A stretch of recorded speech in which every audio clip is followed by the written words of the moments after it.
Alara was 6 years old when her stepmother locked her in the North Tower. She remembered that day with painful clarity. Her father's funeral, Lady Morgana's false tears, and then the cold hand dragging her up, up, up to the highest room in the estate. "You'll stay here until I decide what to do with you," Morgana had said, her green eyes glinting with malice. "Your copper wolf is a threat to my daughters. No one can know you exist." And then the door had closed. The key had turned. And Alara had been alone. 20 years. 20 years in that tower with only a small window, a narrow bed, shelves of dusty books that had been left there decades ago, and a basin for washing. Once a week, old servant Marta climbed the stairs with food and supplies, always hurried, always afraid of being caught. But Alara hadn't wasted those years. She couldn't leave, but she could learn. She'd read every book in that tower 3, 4, 5 times. History, politics, military strategy, herbology, mathematics, classical literature. She'd memorized maps of the kingdom, studied pack lineages, learned 6 different languages from ancient texts. Her mind was her only weapon, and she'd sharpened it until it was lethal. She'd also learned to observe. From her window, she could see the estate grounds, the political meetings, the important visitors. She recognized faces, memorized patterns, understood the Moon Shadow Pack's power dynamics better than anyone who actually lived in it. And she'd learned to listen to her wolf, the copper creature inside her, who'd never been allowed to emerge, but was always present, always alert. They'd become one through the years of isolation, sharing strength, sharing determination. Her hair had never been cut. It fell in thick copper waves all the way to her ankles now, a burden she'd learned to manage by braiding it or piling it on her head. It was beautiful, she supposed, but also a constant reminder of her imprisonment. 20 years of growth, 20 years of captivity. One day, Alara would whisper to her wolf while watching the moon through the window. "One day we'll be free, and when we are, we'll make Morgana pay for every day she stole from us." Her wolf would growl in agreement, patient, waiting. At 26, Alara was pale from lack of sun, thin from rationed food, but her mind was sharp as a blade and her will was unbreakable. She'd survived by doing exercises in the small space, keeping her body as strong as possible. She'd practiced meditation to control her restless wolf. She'd planned hundreds of escape scenarios, even knowing the door was locked with enchanted silver that burned werewolves. She wasn't the frightened child Morgana had locked away anymore. She was a survivor, a strategist, a warrior who hadn't yet entered battle. And then, on an autumn evening, everything changed. Alara was reading by candlelight, a text on ancient kingdom laws, when her wolf suddenly went on high alert. Every instinct inside her began screaming. Something was different. Something was close. She stood, moving to the window. Down below in the gardens, she saw a figure. A tall man, impossibly tall, with long dark auburn hair that caught the moonlight. He stood still, tense, his head turned toward the tower as if he could sense something. And then he looked up. His eyes, amber, glowing even at this distance, met hers through the darkness. The world exploded. The mate bond hit Alara with physical force, making her stagger backward. Every cell in her body screamed, "Mate, mate, mate." Her wolf roared inside her, demanding she run to him, reach him, claim him. But Alara forced herself to breathe, to think. After 20 years of solitude, she'd learned absolute control over her reactions. Even now, with the mate bond burning through her like wildfire, she kept her head. Who was he? Why was he here? And, most importantly, could he help her escape? She watched him run toward the tower, saw him disappear from view as he entered the building. Heard voices below, loud, argumentative. Morgana's voice high with panic, and a male voice, deep and authoritative, demanding answers. "Open this door." The voice echoed through the stone corridor. "Now." Your Majesty, please, that tower's been abandoned for years. There's nothing. Don't lie to me. The growl made the walls tremble. I can feel my mate. She's here, behind this door, and if you don't open it in the next 3 seconds, I'll tear it down, and you'll be arrested for obstruction of the Alpha King. Alpha King. Alara felt her heart race. The man below was Alpha King Darius. She'd read about him, the most powerful Alpha in 3 generations, who'd unified the Northern Territories, known for his justice, but also for his fury when provoked. And he was her mate. I don't have the key, Morgana was saying, her voice full of poorly disguised desperation. It was lost when... The sound of splintering wood interrupted her lies. Alara backed up as the door, the enchanted silver door that had held her prisoner for 20 years, was ripped from its hinges like it was paper. And there he stood. Darius was even more imposing up close, easily 6'5", all muscle and contained power, with dark auburn hair that fell past his shoulders in waves, and amber eyes that were fixed on her with an intensity that should have been terrifying, but instead made her feel seen for the first time in decades. He entered the room slowly, as if approaching something precious and fragile. His eyes swept the space, the narrow bed, the stacked books, the washing basin, the small window, the obvious lack of everything. His expression went from relief to horror to fury so quickly that Alara almost stepped back, but she held her ground, lifting her chin, meeting his gaze directly. "How long?" Darius asked, his voice dangerously calm. Alara could hear Morgana on the stairs behind him, could feel her stepmother's fear bleeding through the air. Good. Let her feel fear. Let her feel a fraction of the terror she'd inflicted on a 6-year-old child. 20 years, Alara answered, her voice hoarse from disuse but steady. Since my father died. Lady Morgana told everyone I died of illness. She locked me here to hide my copper wolf, afraid I would outshine her own daughters. The air in the room dropped several degrees. Darius turned slowly to look at Morgana, who stood pale as death in the doorway. You, he said, each word falling like a death sentence, imprisoned your stepdaughter, a child of 6 years old, in a tower for 20 years. I can explain, Your Majesty. She's dangerous. Her wolf is... Silence. The alpha command in his voice made Morgana drop to her knees, unable to resist the pure power behind it. You'll be arrested. Tried. And if I have my way, you'll spend the next 20 years in a cell even smaller than this room. Guards. 2 massive men appeared immediately, grabbing Morgana by the arms. She was screaming, begging. But Darius had already turned back to Alara, all his attention focused on her again. Are you hurt? He asked gently, approaching with obvious care. Alara shook her head. Physically, I'm fine. Malnourished, lacking sun exposure, but functional. She paused, then added with a touch of dry humor. Mentally, I'll probably have nightmares for the rest of my life, but I'm functional and sane. Something flashed in Darius's eyes. Respect, she realized. You're my mate, he said, not as a question, but as fact. I feel the bond, Alara confirmed. You're Alpha King Darius of the United Northern Territories. You took the throne at 24 after your father's death in battle. You've spent the last 8 years consolidating power and implementing reforms that gave equal rights to Omegas. You're unmated, which has been making your council increasingly anxious. And you came to this estate to negotiate trade rights with the Moonshadow Pack. Darius blinked, clearly surprised. How do you know all that? Alara gestured to the books around them. 20 years is a long time. I read everything available.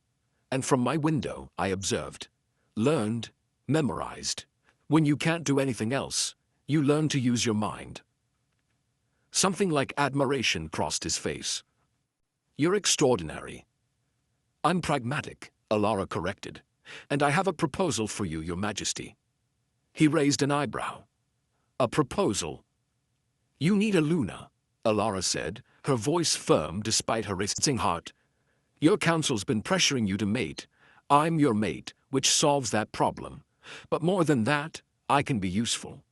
I spent 20 years studying politics, strategy, and pack dynamics. I understand kingdom law better than most lawyers. I speak 6 languages, and I have an excellent memory for faces, names, and political alliances. She took a step closer, meeting his eyes. But I won't be just a trophy or a decorative figure. If I'm your Luna, I'll be your partner, your advisor, your equal, or I'll be nothing at all. The silence stretched between them. Then Darius began to smile. Not a polite smile, but genuine, reaching his amber eyes and making them glow. "I've been searching for you for 8 years," he said softly. "And now I understand why the moon goddess made me wait. Because you're not just my mate. You're exactly the kind of Luna I need. Strong, intelligent, unbreakable despite being broken in every possible way." He extended his hand. "Come with me. I'll take you from this tower, this estate, this life.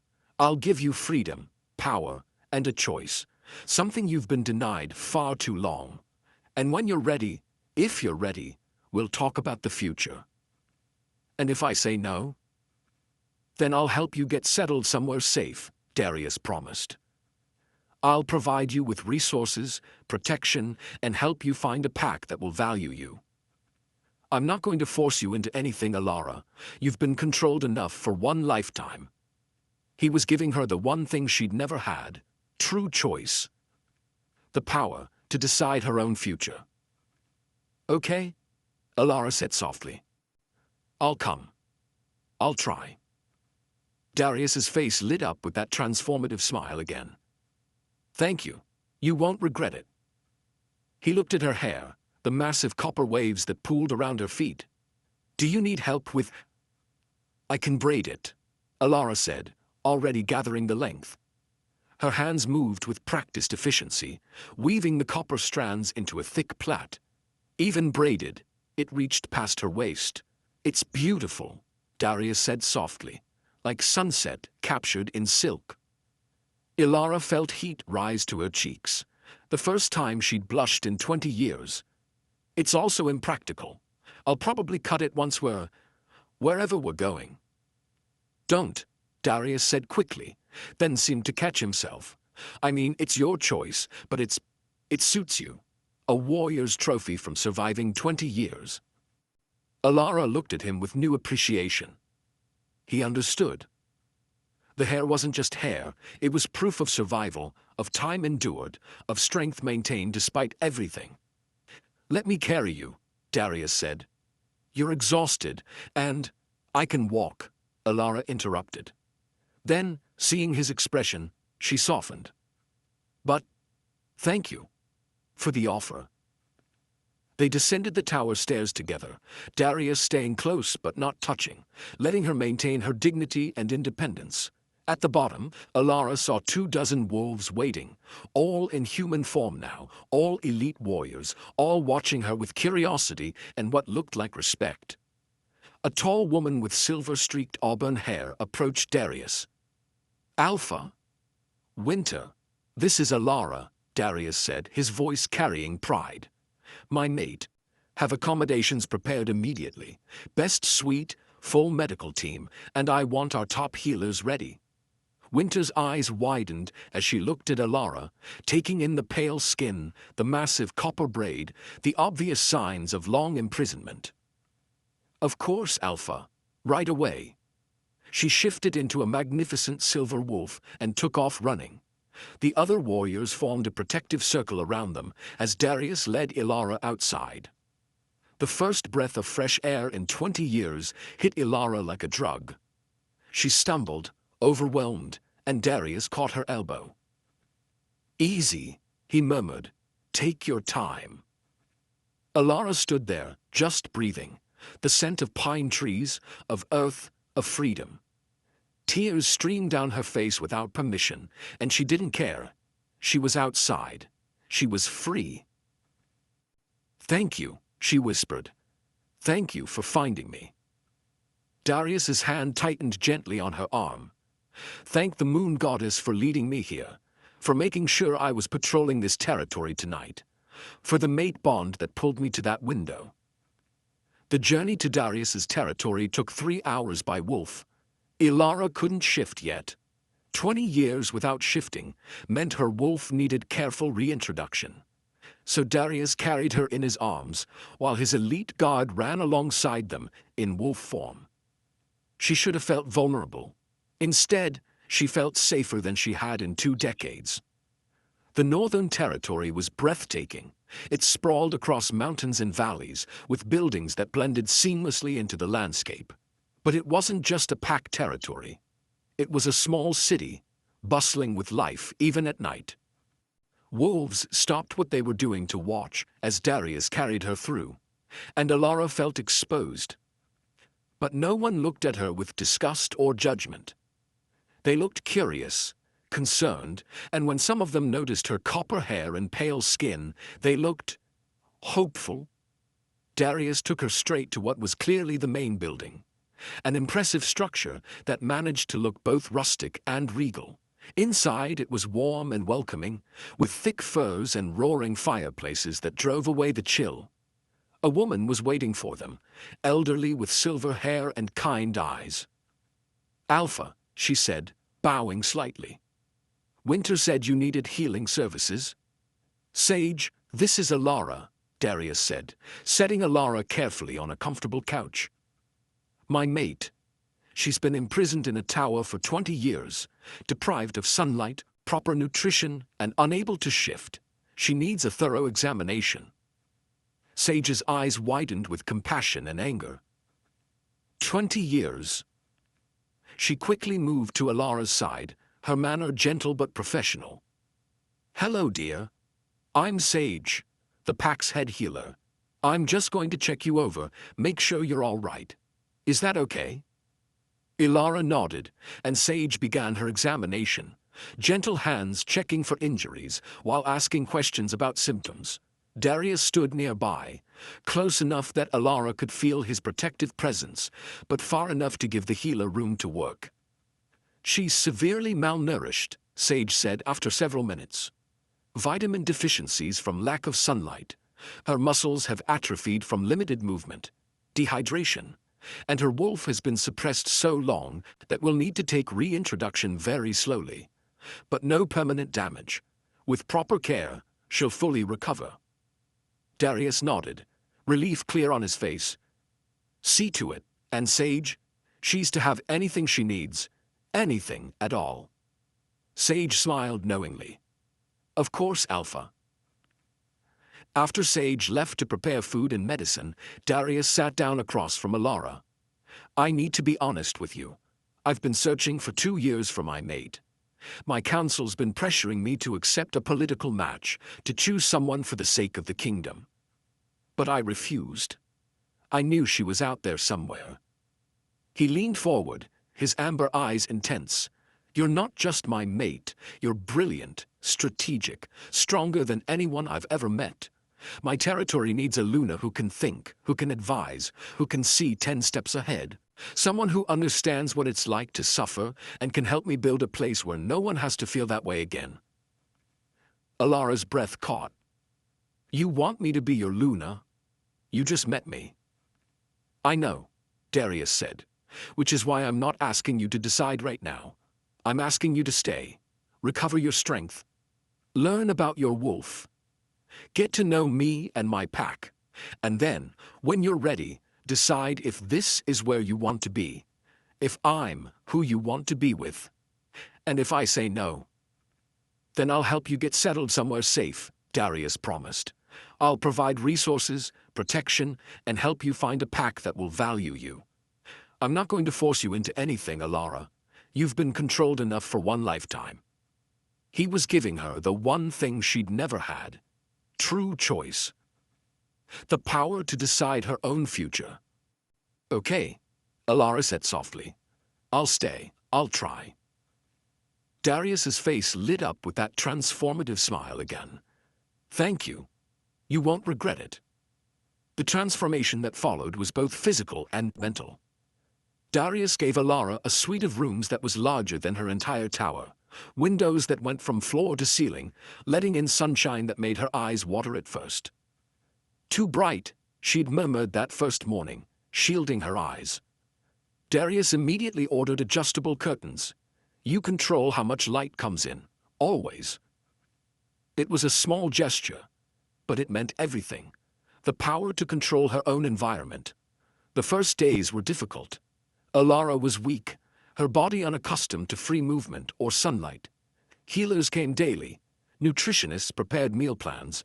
Trainers created gentle exercises to rebuild her strength. But the hardest part was psychological. Open spaces made her panic. Unlocked doors seemed impossible. She'd wake from nightmares where she was back in the tower, where everything had been a cruel dream. Darius was there for every one of those moments. Never forcing, never rushing, but always present. He held her hand during panic attacks, sat with her in silence when words were too much. And slowly, gradually, Alara began to trust. The elite guard became her unexpected support system. Winter, fierce and protective, took Alara under her wing like a younger sister. She taught Alara how to navigate pack politics, how to read the subtle power dynamics in council meetings. You see that beta over there? Winter said one day, nodding toward a stern-looking man. Marcus. He'll challenge every decision you make, not because he disagrees, but because he's testing you. Stand your ground, back it up with facts, and he'll become your staunchest ally. Stone, the massive Gamma, appointed himself Alara's personal guard during her recovery. Can't have our future Luna vulnerable, he'd grumbled, but his eyes were kind. He was the one who caught her during her first panic attack in an open courtyard, his large hands steady as he talked her through the breathing exercises. Ash, the quiet strategist, spent hours with Alara discussing the book she'd read, fascinated by her interpretations of military tactics. You see patterns I've never considered, he admitted. 20 years of study without the bias of practical experience. You approach problems from completely unique angles. River, who managed pack logistics, was delighted to discover Alara's gift for numbers and organization. Finally, someone who understands supply chain complexity, she'd exclaimed, and the two spent many afternoons reorganizing the territory's resource management systems. Alara also began to thrive intellectually. Once her strength returned, she asked to sit in on council meetings. Darius agreed immediately, and Alara found herself fascinated by the real-world application of all the theories she'd studied. When a territorial dispute threatened to erupt into war, Alara offered a diplomatic solution no one else had considered. Ancient precedent from a text most people had forgotten. The dispute was resolved peacefully. When the territory's finances were being drained by corruption, she tracked the theft through complex records others had dismissed as too confusing. 3 corrupt officials were arrested. When a neighboring pack tried to manipulate trade agreements, Alara caught the deception by recognizing a pattern she'd read about in historical texts. The territory saved millions. How did you do that? Darius asked one evening after she'd unraveled a particularly intricate betrayal scheme. 20 years of having nothing to do but read and think. Alara replied with a small smile. You learn to see patterns, make connections, think 10 steps ahead because there's nothing else to do with your time. So Morgana, Darius said slowly, inadvertently created the sharpest political mind in the kingdom by giving you 20 years to study uninterrupted. Ironic, isn't it? Alara laughed, a sound that came more easily now. She tried to weaken me, and instead made me stronger. 2 months after her rescue, Darius asked Alara if she wanted to attend Morgana's trial. You don't have to, he said carefully. I can handle it without you there. No, Alara said firmly. I need to face her. I need her to see what I've become, despite everything she did to break me. The trial was held in the Great Hall, packed with witnesses and officials. Morgana looked diminished somehow, smaller than Alara remembered. Her 2 daughters sat in the audience, both looking uncomfortable. They'd been questioned but found innocent of knowing about Alara's imprisonment. When Alara entered, walking beside Darius with her copper hair flowing freely down her back, heads turned. She wore a dress of deep green that brought out the amber in her eyes, and she carried herself with the confidence of someone who'd survived the unsurvivable. Morgana's face went white when she saw her. "Lady Morgana," the head judge intoned, "you stand accused of unlawful imprisonment, child endangerment, fraud, and conspiracy. How do you plead?" "Not guilty," Morgana said, her voice shaking. "I was protecting my daughters from what?" Ilara's voice cut through the hall like a blade. She stood, and Darius squeezed her hand in support before letting her approach the stand. "From a 6-year-old child who'd just lost her father? From a little girl who'd never done anything to threaten anyone?" "Your wolf," Morgana stammered. "It was unnatural. The copper color, it meant you were—" "A fireborn," Ilara interrupted. "A rare and sacred gift from the moon goddess. You locked me away because you were afraid my gift would outshine your daughter's ordinary wolves. You stole 20 years of my life because of jealousy and fear." She stepped closer, and Morgana shrank back. "But here's what you didn't understand. Those 20 years made me stronger, smarter, more capable than I ever would have been otherwise. You tried to bury me, Morgana, but you just gave me time to grow roots deep enough that nothing will ever be able to uproot me again." Ilara turned to the judges. "I don't want revenge. I want justice. I want her to understand what she took from me, and I want to make sure she can never do it to anyone else." The verdict was unanimous. Morgana was sentenced to 20 years in a small cell. Not quite as small as Ilara's tower, but close enough. She screamed as they led her away, but Ilara felt only peace. "It's over," Darius said softly, taking her hand as they left the hall. "No," Ilara corrected, looking up at him with a smile. "It's just beginning." 3 months after her rescue, Darius took Ilara to a private clearing under the full moon. His elite guard was there as witnesses. 20 warriors, all curious but respectful. "I'm ready," Ilara said, "to shift, to meet my wolf properly." Darius nodded, taking her hand. "Let it happen naturally. Your wolf knows what to do. You just need to stop resisting." Ilara closed her eyes and released the control she'd maintained for 20 years. The shift was explosive. Bones rearranged, muscles expanded, and suddenly Ilara was on 4 paws, looking at the world from a different height. An absolute silence fell over the clearing. Her wolf was magnificent. Copper gold, like fire captured in fur, larger than any female wolf should be, with eyes that glowed amber. The mark of ancient power. "Moon goddess," Winter breathed. "She's a fireborn. A wolf blessed by the ancient flame spirits." Darius shifted too, his massive wolf appearing, midnight black with deep red highlights that caught the moonlight. He approached Ilara's copper wolf, nuzzling her gently, then threw his head back and howled, a sound of pure joy and triumph. The pack joined the howl, and Ilara felt something break inside her. All the pain, all the loneliness, all the anger, exploding outward in her own howl that echoed through the forest like a song of freedom. Then she ran. For the first time in 20 years, she ran, with Darius at her side, the pack around them, the wind in her fur and the moon above. She ran until her paws hurt, until her lungs burned, until tears of joy streamed from her wolf eyes. She was free. Finally. Truly free.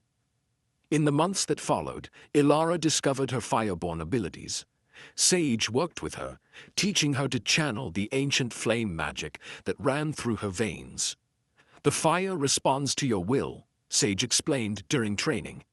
"It can warm without burning, protect without destroying, but it can also be a weapon when needed." Ilara practiced creating barriers of flame that danced around her like living creatures. She learned to send fire messages across distances, to purify water with sacred flame, to heal minor wounds with carefully controlled heat. The most impressive discovery came during a rogue attack. A group of 20 rogues had tried to raid the territory's outer settlements. Alara had been there visiting healers when the attack began. Without thinking, she'd shifted and created a wall of copper fire that surrounded the entire settlement, protecting hundreds of wolves inside while the elite guard dealt with the threat outside. The flames burned for 3 hours straight, never wavering, never faltering.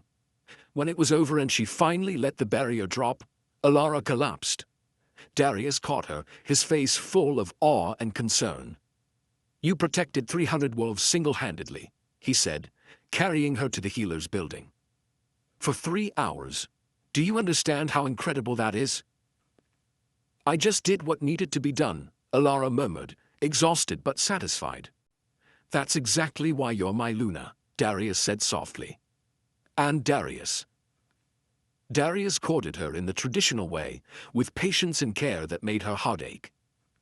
He brought her flowers from the mountain meadows, wild flowers in copper and gold that matched her hair. He took her on long walks through his territory, showing her the beauty of the lands he protected. He asked her opinion on pack matters and actually listened to her answers. He told her about his life, about becoming Alpha King at 24 when his father died in battle, about the weight of leadership, about the loneliness of being at the top, about his dreams of building a territory where strength was measured in compassion as well as combat ability. "I want wolves to feel safe here," he said one evening as they sat on his balcony watching the sunset. "Copper and gold, like Alara's hair and wolf. I want them to know their alpha cares about them as individuals, not just as soldiers or resources. I want children to grow up believing they're valued for who they are, not what they can offer." "Does that sound naive?" "It sounds beautiful," Alara said honestly. "It sounds like the kind of place I always wished existed." Darius turned to look at her, and the intensity in his amber eyes made her breath catch. "Then help me build it. Be my Luna, stand beside me, and help me create something worth protecting." Alara's heart was racing. "I'm scared. What if I'm not good enough? What if your pack realizes I'm not worthy of being Luna?" "My pack already loves you," Darius said gently. "They see how you work in the healer's quarters without being asked, how you play with the pups and make them laugh, how you've been using your gifts to protect people. You're exactly what a Luna should be." He reached out and took one of her copper curls between his fingers, the gesture tender. "And I love you. Not because you're brilliant, though you are. Not because I need a Luna, though I do, but because you're kind and brave and strong. Because you make me want to be a better alpha. Because when I look at you, I see my future." Alara felt tears streaming down her face. "I love you too. I tried not to. I tried to protect myself. But you made it impossible not to love you." Darius kissed her then, deep and passionate and full of promise. When they finally broke apart, Alara was smiling through her tears. "Is that a yes?" Darius asked, hope shining in his eyes. "Yes," Alara said. "I'll be your Luna, your mate, your partner. I'll help you build something beautiful." The mating ceremony was held under the full moon, with the entire pack in attendance. Alara wore a dress of copper and gold that made her pale beauty shine. Her massive copper hair was left loose, cascading down her back in waves that caught the firelight. She'd decided to keep it long, a warrior's trophy, proof of survival. The ceremony was traditional but personal. Alara and Darius stood before the moon altar, surrounded by fire bowls that she'd lit herself with her fireborn gift. The flames danced and swayed, responding to her emotions: joy, love, hope. When Darius marked her neck, claiming her as his mate before the moon goddess and all witnesses, the pack erupted in celebration. The howling echoed through the territory, a sound of joy and acceptance that Alara felt in her soul. The 20 elite warriors who'd been there the night of her rescue stood as honor guards, all of them proud and protective of their Luna. Winter had tears streaming down her face, Stone was grinning widely, and even stoic Ash looked emotional. The celebration lasted 3 days, with feasting, dancing, and storytelling. Wolves from neighboring territories came to pay respects and witness the legendary fire-born Luna, who'd survived 20 years in a tower and emerged stronger. 5 years later, Alara sat in the same clearing where she'd first shifted, watching their twin daughters play. Copper-haired like their mother, but with their father's amber eyes. 3 years old and already showing signs of the fire-born gift. Darius sat beside her, still tall and strong, still looking at her like she hung the moon. His hand rested on her rounded belly, their third child, a son, due in 3 months. "Do you ever think about the tower?" he asked softly. "Sometimes," Alara admitted, "but not with fear anymore. With gratitude almost, because those 20 years made me who I am. Made me strong enough to be your Luna. Smart enough to help lead this pack. Patient enough to raise our daughters." She watched their girls, Ember and Aurora, wrestling playfully while Winter supervised, the older warrior completely wrapped around their tiny fingers. "Sometimes the worst moments of our lives prepare us for the best," Alara continued. "Sometimes being trapped means we're being forged into something stronger. Sometimes the thing that nearly breaks us is what makes us unbreakable." One of the twins, Ember, noticed them and came running, her copper curls flying. "Mama, Mama, I made fire. Little fire, like you." Alara scooped her daughter up, kissing her forehead. "Did you? Show me, little flame." Ember held out her palm, and a tiny flame danced there, perfectly controlled, warm, but not burning. Alara's heart swelled with pride. "Beautiful," she said, "just like you." Aurora came running too, not wanting to be left out. "I made shield, Mama, protected Ember from Uncle Stone's wolf." Darius laughed, the sound full and rich. "Stone's going to have bruises tomorrow. Our daughters are already fiercer than half my guard." "They're our daughters," Alara said with a smile. "Did you expect anything less?" Years later, when young wolves would come to Luna Alara feeling lost or broken, she'd smile and tell them her story. About being locked in a tower for 20 years, about teaching herself everything she could, about her mate finding her when she'd given up hope. "I was nobody," she'd say. Her copper hair now streaked with silver, but still long, still beautiful. A child locked away and forgotten. But that time wasn't wasted. I learned. I grew. I became strong in ways I never would have if I'd had an easy life. She gestured to Darius, still imposing, still protective, now with laugh lines around his eyes from decades of happiness. The moon goddess has a plan. Sometimes it involves pain. Sometimes it involves darkness. But that darkness is where we learn to create our own light. "I spent 20 years in a tower," she'd tell them, "and those 20 years made me the Luna I am today. Made me the mother my children need. Made me the partner my mate deserves. Made me the leader this pack trusts. So don't despair when things are dark. Don't give up when you feel trapped. Use that time, learn, grow, become who you're meant to be. And know that somewhere your mate is searching, your pack is waiting, your future is being prepared. You just have to survive long enough to reach it. You just have to stay strong enough to recognize it when it comes." She'd look at the young wolf, whether they were struggling with their gift, their identity, their place in the world, and she'd say with absolute certainty, "You are not broken. You are being forged. And when the moon goddess is done, you'll be magnificent." If you enjoyed this story, please subscribe to the channel for more werewolf romance tales, alpha kings, rejected mates, and powerful omega stories. Hit the notification bell so you never miss an upload. Leave a comment below telling me what you thought of Alara and Darius's story, and what kind of werewolf stories you'd like to see next. Your support means everything, and helps me create more content like this. Thank you for reading, and I'll see you in the next story.